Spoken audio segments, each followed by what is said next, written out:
Dear children, you have surely heard the name of Sheikh Chilli and must have enjoyed reading his stories. Today, we will tell you an interesting story full of his foolishness. In a village, there lived an old woman who had only one son, and his name was Chilli. He was very lazy, foolish, idle, and avoided work. There was only one thing he knew how to do, and that was boasting. Whenever he saw a few people sitting together, he would go and sit near them and start telling stories of his real and imaginary achievements. The people of the village were very annoyed by this habit of his, so everyone had given him the name Sheikh Chilli. He was always making grand imaginary plans, but never acted on any of them. One day, a man became irritated by this habit and said, "Sheikh Sahib, why do you make such big plans? You are going to leave this world after 1 week, so think about your death." Hearing this, the foolish Sheikh Chilli became convinced that he was going to die and began making preparations. He had a grave dug and went to lie inside it. 6 days passed, and nothing happened. On the 7th day, Sheikh Chilli thought,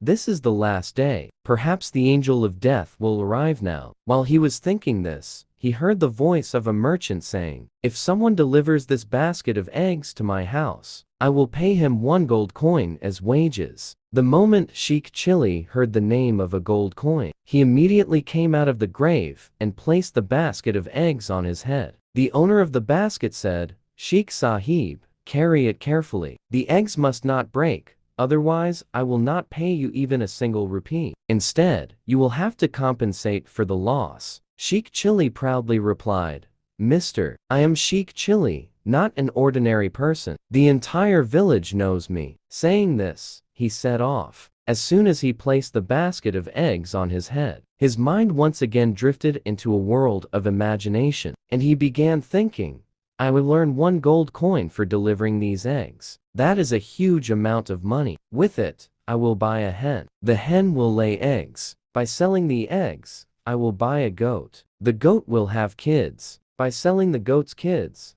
I will buy a cow. The cow will give milk. Then I will get married, and when my children ask me for milk, I will gesture with my hands and say, 'Here, take the milk.'" As soon as he imagined this and moved both his hands, the basket lost its balance and fell to the ground, and all the eggs broke. When the owner of the eggs saw this, he began crying and said, "Alas, my eggs are ruined." On the other hand, Sheikh Chilli was crying and shouting, "Alas, my children have died." Hearing the noise of both men, people gathered around. When they heard Sheikh Chilli's words, they burst into laughter and said, "Mister, you are not even married yet. Where did these children come from that you are crying about? However, you will have to compensate the owner for the loss you have caused." Eventually, the matter reached Sheikh Chilli's mother. She came there, paid the merchant for the damaged eggs, and rescued her son from the trouble.